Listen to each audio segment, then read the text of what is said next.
What's up, everybody? This is Marty Friedman, and you are listening to Focus on Metal. Focus on metal!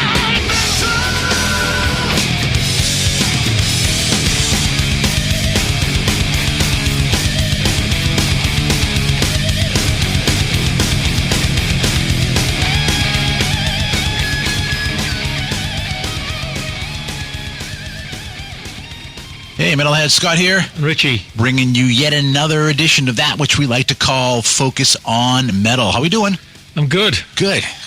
It's like... It's been 6 months since my last confession. I'll go in, the church just will burn down. Yeah, I mean, we'll see whether or not I can actually get this mixed in the next couple of days and we can get an episode out for March. Otherwise, it'll be in April, but I think we'll be able to manage it. But anyways, got lots of stuff going on to dig into, so we can do that. And yeah, definitely, I think there's been a lot of like stuff in the music press lately that's interesting. But one thing, I don't know if you saw this at all or not, but Kiss, along with a company called, I think it's called Precious Sounds, they put out a special single for Strutter. Did you hear about this? Oh, the gold one? Well, there's two. So there's the one that's solid gold, playable. They're going to make 5 of them. And there's got Swarovski, or however you pronounce it, crystal logo on the one side and around the runouts and all of that. And it goes in a little case. And I looked at the picture and it's not even a 7-inch, it's a 5-inch. So, like, I don't know how you're going to get great fidelity out of those grooves, but then they put it in some kind of a glass thing like this, too, so you can display it. And then there's a book, supposedly signed by Gene and Paul, and like a certificate and all that shit. Yeah, and $50,000. 50 freaking grand. Hang on a second. It's still available. Strutter is on the first debut album. Yeah. So It's on. But what anniversary? Is it an anniversary thing? Because that was 74, wasn't it? It's like a 50th thing to do it. So was the first album 74? Yeah, 73, 74, something like that. So it's not even it's the 51st anniversary. And then, and I mean, they redid it again for double platinum. They had Strutter 78. Remember that? But, no. But if 50,000 is too much for you, then they have another one that's a gold-plated one that doesn't have all the other fancy stuff that the first one does, and that's $2,500. And what was interesting is I was like, wow, like, what the hell? So I went up to that company, Precious Sounds, to see, like, well, what other stuff do they have? What other artists are they doing? So they had one other one up there. It was for, I think, for 3 Days Grace. And it was signed by the band and stuff. It didn't have a book. It didn't have all the other fancy stuff. And that one was $1,000. But I'm like, and the thing too, I was surprised because I was telling my girlfriend about this weekend. We were out doing an errand, and I said, I bet you they're sold out. I bet you that they sold out, but they didn't. I was shocked that they actually weren't freaking sold out. You mean there's a line for crazy Kiss fans that they won't cross? Apparently. Now, that shocks me. Yeah, but I thought for sure I was going to go up there and see. Oh yeah, those are sold out, but they actually weren't. I was amazed. But then as I was looking, and I didn't even know this existed, I noticed that they had yet another new 45th anniversary Destroyer bundle, or bundles. So I've got the Super Deluxe version over there. And it's got the book, it's got pretty much everything that this new bundle has. And then I have, over in those cases, I have the 45th anniversary deluxe vinyl. One of them's red, one of them's yellow, and there's a book in there too. These new bundles, the top one that has Destroyer on splatter vinyl, as well as the Live in France release on splatter vinyl, and some other outtake one. So 6 vinyls, a 5-to-1 surround mix, and then a few other extra paper goods that doesn't have, and a T-shirt. $959.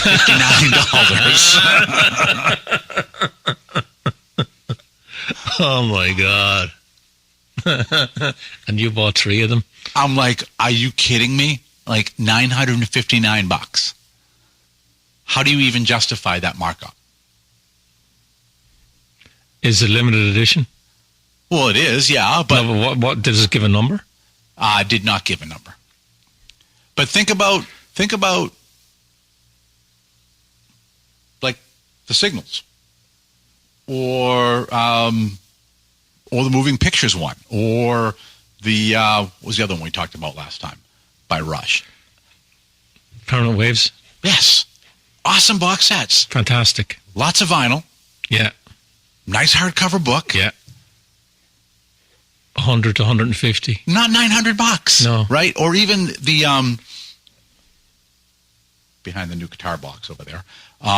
There's the G3 box set, which has got the Jam album. It's got the one from Joe, one from Eric, one from Steve. Huge ass book. Very limited. Again, not $900. No, Like, there's it's crazy. And then they have one that's lesser, that's on black vinyl.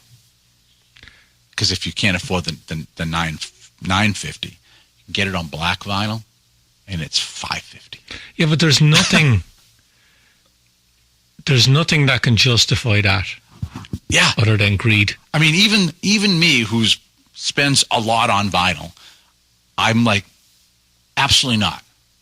I could never justify spending that much money for that, and especially when I can compare that. I'm like, I got what was supposed to be the release, and it was nowhere near that either.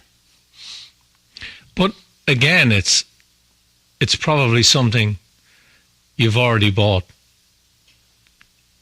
on vinyl, and then you probably bought it on CD. Oh yeah, And then you probably bought the remastered CD, and then you probably bought. You go up from there with the box set, and then there might be another anniversary box set. Yeah. And now they want another $500 or $900 for 90% of the stuff you already have. yeah, it's crazy. It is not. Yeah, it is, and I can bitch and moan about it all day, but there's no fucking way I'd buy it. Yeah. And if someone else bought it, I'd say, well, it's your money, but it's like when your bank calls you and says you missed your mortgage payment this month, and you say, this is why. Yeah, I got the Kiss Destroyer box set. yeah. I was shocked. That actually shocked me more than the whole $50,000 gold album. That's kind of like at its other level. You know why? Because you've nothing to compare that to. That's a unicorn. Right? Yeah. You're comparing the $900 box set to the box set you've already bought for someone else that cost you $150 or $200. Yeah. And then you're going, that's fucking crazy. Yeah. And you've got a lot of the 200 ones. Right. Like you've got all the Metallica ones. Yep. I do. Right? You've got like from Kill 'Em All to the Black Album, and we talked about this before. Yeah. The quality of stuff you get, even if you don't like the Black Album, the quality of all those box sets is fantastic. Yep. And how much were they when they came out?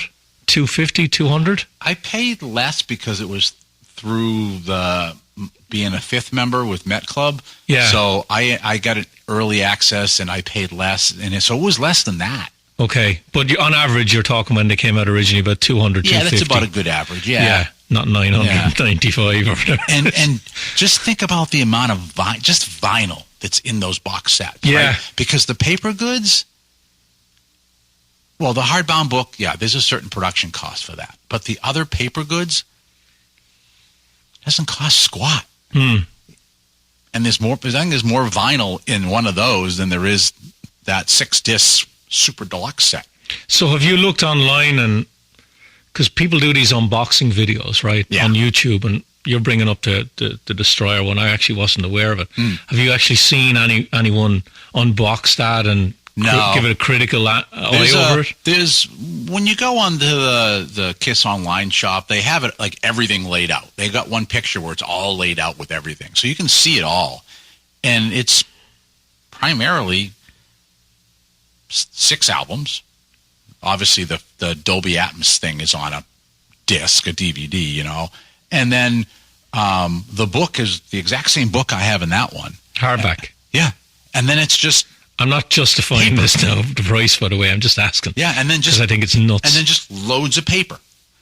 Like, you know, you go in there. There's like replica set list and song stuff. There's a whole Kiss Army original like kit that they would have sent out and stickers. Like all that's in there. So they just added like a few more paper goods, and it was like there's no freaking way it's worth that much. It's crazy. That is crazy. But thinking of crazy stuff, let's talk about the Black Sabbath Back to the Beginning show. I had more Kiss stuff. Do you? Okay, Yeah. well, we'll wait, and we'll come back to that Yeah, then. we'll do the Sabbath one eventually. Right, so the other Kiss one I want to talk about is Gene Simmons being a roadie with him for a day. Have you seen that? Yes, I did see that, yes. Oh, is it 13 grand? I don't even know what the price was. It's a nutty figure that you get to be his roadie for a day on his solo tour. Yes, you get to work for the Gene Simmons band. Yeah, and so you pay, like, I think it's like 12 or 13 grand for Gene to bark you to go get him a coffee. Yeah. Yeah. I think that's absolutely crazy too. Oh, yeah. It is. It's absolutely nuts. But the thing I'd like to know is how specific the work will be that you get into, because and can you record it? What can you ask him? You know what I mean? And I'm sure Gene will put on a good experience for that amount of money. Well, good is relative on what you expect and what you. Well, it also depends on what venues he's playing too, because like around here, a lot of the venues, they're all union venues. So if you're Gene's roadie for a day around here, for the most part, you're not allowed to do anything except probably get him coffee, because there isn't a union guy to do that. But yeah, I think you're paying a lot of money for. I know what it harkens back to was that box set they did that was delivered in a road case, and Gene would come to your house and deliver the vault. It. Yeah, it was the vault. Yeah, it was all these demos and unreleased tracks that didn't make albums, and you had to pay him a shit ton of money, and he'd come to the house. Yeah. Now, I could see the appeal in that, because you could actually split it. I think if you got a couple of your mates together and you clubbed in together, Gene would come to your house and you'd have your mates with you, and you'd have a couple of hours. And I could understand the appeal of that. But this thing is a one-on-one thing. What exactly are you going to do? Yeah.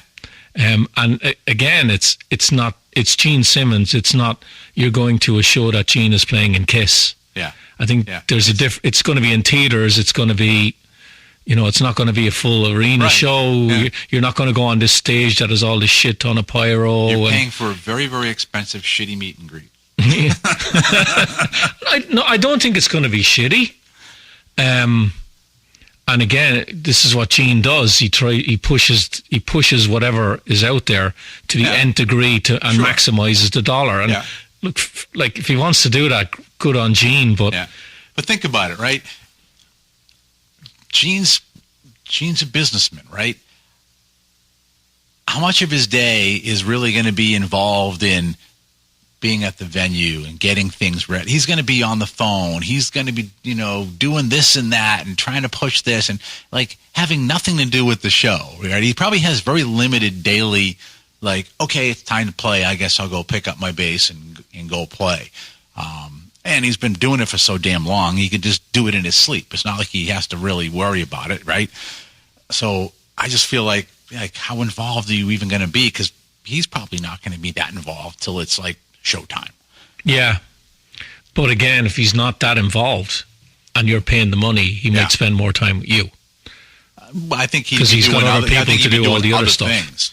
Well, if I'm paying him 12 or 13 grand, the other things will be me all day. No, that's how Gene works. That's a lot of fucking change. It is. And then you probably have to fly yourself to wherever you have to be, right? Yeah. Oh, you think he's paying? And then if the show gets postponed or... I don't know. I just think that's crazy. I can't. I can't even... The one thing I will say about Gene, and you compare him to Paul has done nothing musically since Kiss played their last show. Mm-hmm. Gene just plays shows. Yeah. And I have to applaud him for that, because he doesn't have to do it. There's still a love with the guy to get up on stage and play that I personally don't think that Paul has. He has stated in interviews that he does miss it. He's having, I'm going to paraphrase him, but basically he's having a hard time with the fact that there's no more Kiss. So, well, then that tells you who ended the band. Then it was Paul. I think that was a mutual thing. I think it was more Paul than Gene, though. I don't think so. I think Gene, you got to remember too that Gene likes to be in control. So he's like, okay, so I can go control this other new thing, and that's going to be my money making opportunity for the moment. And then for a man who doesn't need any money, he needs his ego stroked. He always needs another dollar. But the other thing is that Paul does have other interests too. So he's been doing his art stuff, and he's been around doing other philanthropic things. Has he played a show since Kiss ended? I don't think so. I don't think he has either. But he's like he was saying in an interview that when he picks up a guitar, it's like it hits him hard that there isn't Kiss anymore. It really affects him. Yeah. Yeah. No, I just really, I still admire Gene for doing that. That a guy will go from the level he was at. Mm-hmm. To now go and play theatres, and I think he's playing shows in Europe. Yeah, I think he might be doing some of the festival circuit. But he's willing to go on at 2 in the afternoon. Paul did the same thing, right? When Gene was busy doing all kinds of other shit and couldn't be bothered with Kiss, Paul put a band together and he was out playing shows. Yeah, but that's that Soul Station thing, or what was it called? He had his own little Paul Stanley thing he did for a while. Yeah. But Kiss was still an entity that was going. That he couldn't get Gene to freaking do anything. I know. That was a long time ago, though. That was in the late 80s, wasn't it? When he had his solo band touring around. Who knows? Maybe it's the fact that he can't stay home because Shannon's going to keep his ass busy. So he's like, I think I better get out of the house and go play some shows and not have anyone tell me what to do. I need to get 13 grand tonight. Yeah. I think I'll play a show. So I'll get some sucker to pay it. It's a thing, right? It's like, what motivates David Lee Roth? What motivates Gene Simmons? I don't think we'll ever really truly know for sure. You know what I mean? Have you watched any of Billy Corgan's podcast? No. Okay, he's got a new podcast out, and Gene Simmons was on it. And I will say that anyone else who watched it, I can't think of the name of it, but Billy Corgan's excellent. Mm-hmm. Really good. Yeah. And he had Gene on it, and I've seen a lot of interviews with Gene, and you always end up with Gene that he goes where he wants to go. Yeah. Right? And he's a bit flippant about certain aspects of Kiss. Uh-huh. Billy kept going back to it. I'm not taking that. No, I want to go back to this. How do you feel about that? Oh, that's up to the fans. No, I'm not asking you about the fans. I'm asking about you. Yeah, that's what I found great about Billy. That's a Billy Corgan trait. That's what I found great about Billy interviewing Gene. Yeah.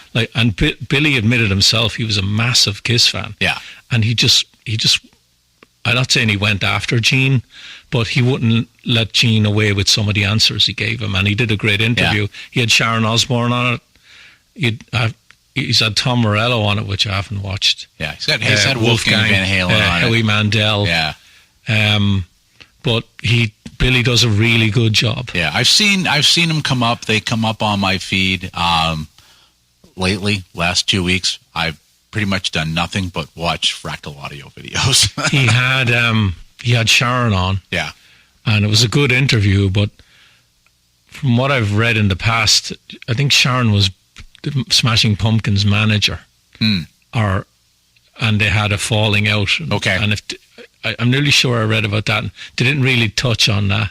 It was. I'm not saying it was safe, but it wasn't as, I don't think he was as intrusive with Sharon as he was with Gene. Yeah, but he's done some really good interviews. I'm glad someone like that is doing it, and he's really good at it, because one of the things I've said to you over the years is, just because you're in the business and have a name doesn't mean you're a good interviewer. True. And I remember asking somebody that I interviewed, who's a musician, I think it was Ron Keel, years ago. And I asked him, you know these guys, you know the way the business works. Will that affect the questions you'll ask because you know the actual real answers? Yeah. And he said, that's a great question, because my audience is the listeners and I have to pander to them. Yeah. But it does make it tough sometimes for me to ask a question to somebody in the business that I know, and I can look at them and I know they're not telling me the truth. But Billy kind of does go after him a bit more, then, because you will get some of these guys, and all they're interested in is, they want to make sure that they're on side with the person they're interviewing. They don't want to upset them. Yeah. They don't want to upset the PR people. Yeah. And that might mean you don't get as much out of it as you want and what the listener expects to get. Yeah, but I mean, he's got a so for one, he's a long-time deep fan of a lot of bands, right? He's admittedly, grown up listening to all those classic albums and learning them and being that fan and doing all that kind of stuff. So he has a pretty damn good background in a lot of music history as well. And so I think, it's not like he has to do like research before he talks to somebody. He's been baked in it. But I think, there probably is things. So if you think about like Sharon, right? I think that's an interview that's a little different than doing Gene Simmons, because it could be that Sharon could be the one responsible for putting together some slate of shows, and suddenly they find out Billy's like, shit, I can't get Smashing Pumpkins to book anywhere because I fucking pissed Sharon off, right? As opposed to Gene, and I think, not that I know Gene personally, but I think I know enough about him to go that, he might get pissed, but then afterwards he'll be like, all right, I can respect that. Yeah. Yeah.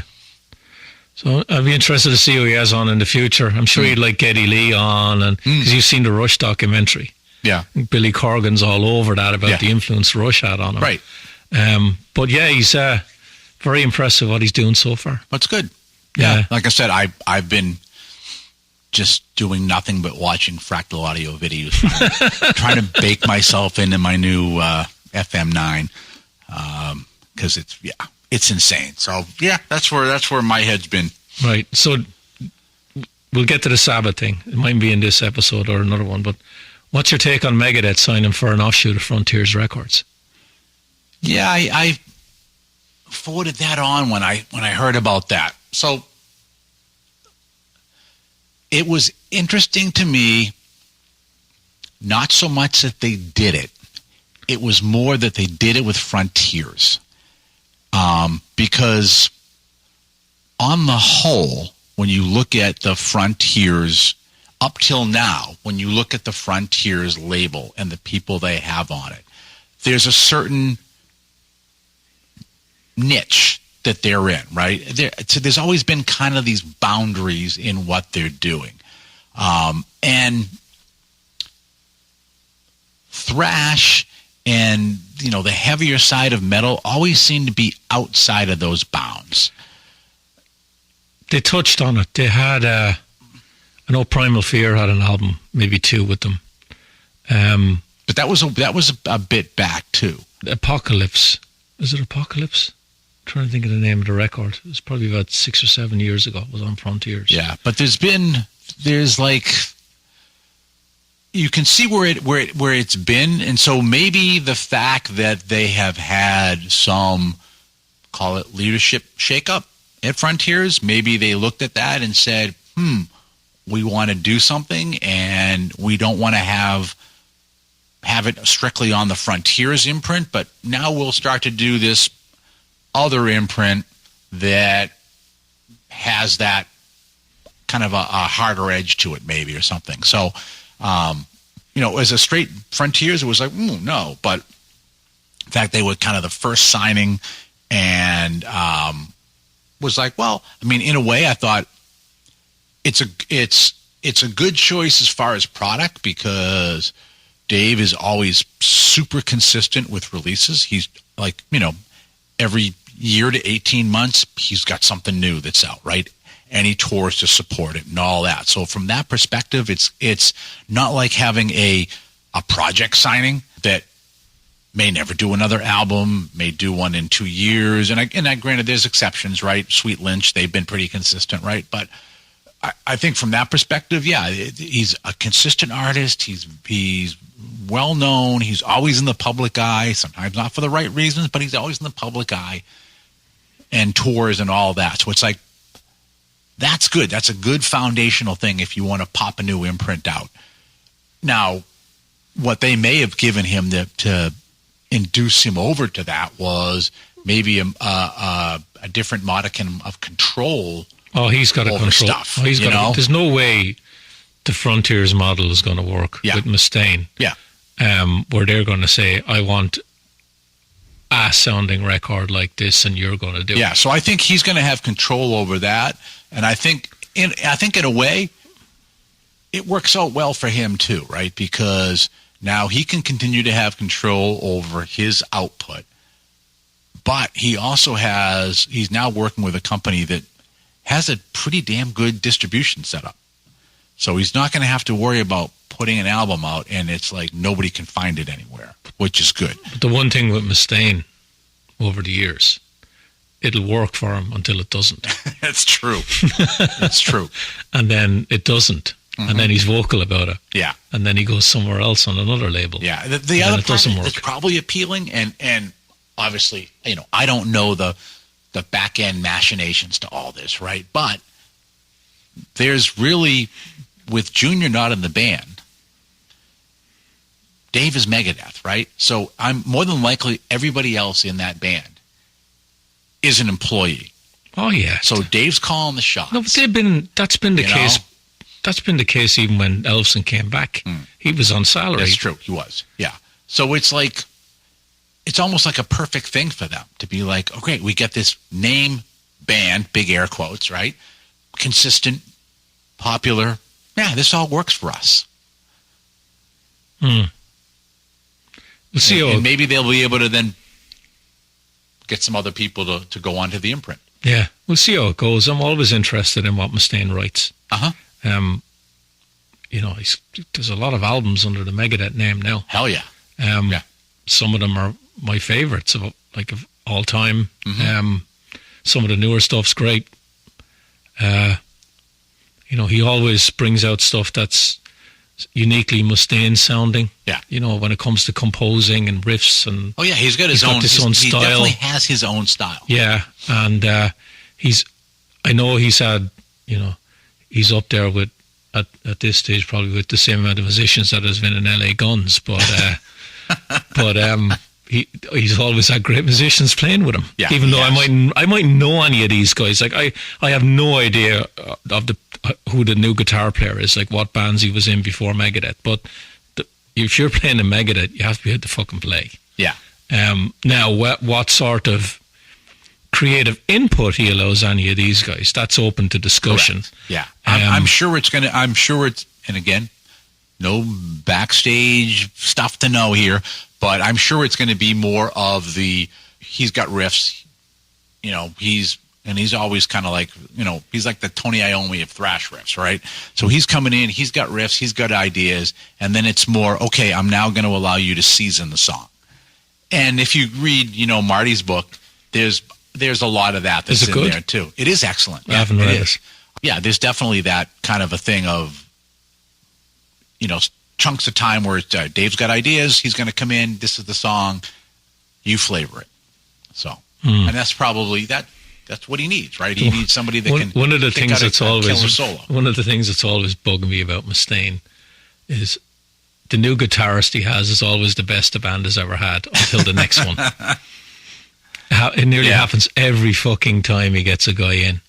That the guy is great, and then when he leaves, the new guy is great, and the guy that he had before him, or a couple of years before that, he didn't really suit the band, and this guy is the best. He's the best thing ever, and I'm like, just stop. Yeah. And there's definitely some that have fit better than others, and I was disappointed, like when Chris left. Right. I've seen Megadeth I've seen him with Marty a couple of times. I've seen him with Albatrelli. Yeah. I've seen him with Chris Broderick. Yeah. I've seen him with Kiko. Yeah. Who am I missing? I didn't see him with Chris Poland. Who else played with Megadeth on guitar? Jeff. I never saw him with Jeff. They played in Antrim. That was a show where the Mustaine caused a riot by saying "Give Ireland back to the Irish." Yeah. That was in '88. I was only 17. That was the last time he was mistaken. He said that was the last time he said something he shouldn't have. Am I missing any guitar players? I don't think I am. I think you have them all. Okay. Yeah, I think I do. But they all could play. Uh-huh. Like, that's a list of players that all can fucking play their instrument. Yeah. But I bet you, if you were to ask Mustaine, he'd still love to have Marty in the band. Oh, I'm sure. Yeah. Yeah, absolutely. Because I think he's the one, I think he raved more about Marty than he did about, I think all the rest of it was lip service. That I have to kind of say this, maybe, because he's the new guy, but he's always raved about Marty. The only other thing, though, is that, and you're right, everybody he's had they're fantastic players, right? Kick my ass. But Marty was able to bring, like, whole other dimensions in there that other people didn't bring. Bizarre freaking scales and modes, and like, what the hell? How did he come up with this? And I think that's the whole thing. And you can, you see it with the fact that, Marty moves to Japan and is able to start, like, actually legitimately being accepted in, like, J-pop stuff. Because he's so versatile a player. He can do it. And a writer, yeah. But he can understand behind it, not just, like, the concepts, but even, like, the social implications of where that influence has come in and all that. And he absorbs it all. He's just an amazing player. In the book... And he frickin' loves to play. Yeah, in the book, and I haven't read it yet, how big into the Risk album does he go? And he's leaving the band. He goes into it fairly well. Okay. And, the disappointments in it and everything. And, yeah, there's a lot in there. And it's I know a lot of people probably want to buy it and want to read, I hope the whole thing is, all Megadeth, and it's not. But there's a good chunk of it that is. But there's also that's because he did a nice balanced thing of what he was doing before, what he was doing, when he was in that band Hawaii, and kind is there a lot of Jason Becker in it? And there's Jason Becker stuff in there, and so the whole cacophony, all that stuff. He talks about all that, and then there's a lot of what he did, and what he's been doing in Japan. So yeah, it's a pretty decent balanced book, and it doesn't go through that like I'm gonna wax poetic for the last chapter and as kind of like this gratuitous. Why the fuck did this? Does he talk a lot about Nick Menza in it? Not like tons. Yeah, I mean, as far as being a bandmate and relationship and that stuff, yeah, absolutely. Does he go into the failed reunion that he Yes. had? Yeah. Yeah, he does. That's all in it. Yeah. I know he's done interviews on that, and he said that what did he say, that the money he was offered was laughable. Mm-hmm. Yeah. Yeah. Yeah, because he has done and continues to do quite well with everything that he's doing in Japan, and I think part of it too. So, which is nice with the book is getting into that whole, moving to LA, being literally hungry, and just continuing to be steadfast in what he was doing and stuff. And now, rather than rest on his laurels, he has this opportunity to work and be appreciated, and he just freaking loves it. Well, he's kind of a pioneer in that stuff, because a lot of the American musicians, they go to Japan to play shows because they had the audience there. Mm-hmm. He went to Japan to live there and absorb the culture and stayed there. Yeah. That to me is mind-boggling, because the culture over there is, I'm not saying it's completely different, but in many ways it is. He goes into that too. He goes into even the fact that he is, you're an outsider until you're not. And it's hard to be the not. And he has been very, he's shown himself to be not being a weasel, and how he's really, so he's earned his acceptance into it. But he said it was very, very difficult. I'm sure it was. Yeah. And start with the language. Yes. And then, the way they behave over there. Mm-hmm. They're a bit more, how would I say this? Structured and disciplined and there's a lot of efficient, rules. And he talks about he was fortunate. He got hooked into with this manager that basically has done the world for him, and really looked out for him, and really been a partner, and not just been I can just suck money out of this guy kind of thing, and comes through for him all the time, and looks out for him and tells him when something comes up, and Marty's like, oh, I got to do that. And it's you shouldn't do that. He must come back here now sometimes and go what the fuck? I don't miss this. Yeah. It's a good book. Yeah, I'll have to read it. Yeah, definitely a good book. Yeah. Yeah. So, nothing else this week. We can get to the Sabbath thing in the next one. Sure. We can do that. Let's wrap it up. All right. All right, then. That's it. There ain't no more. Stick a fork in it. This puppy is done. So for myself and Richie, have yourselves a good metal week. And until we talk to you again next week, as always, remember, Focus on metal. Everything else is insignificant.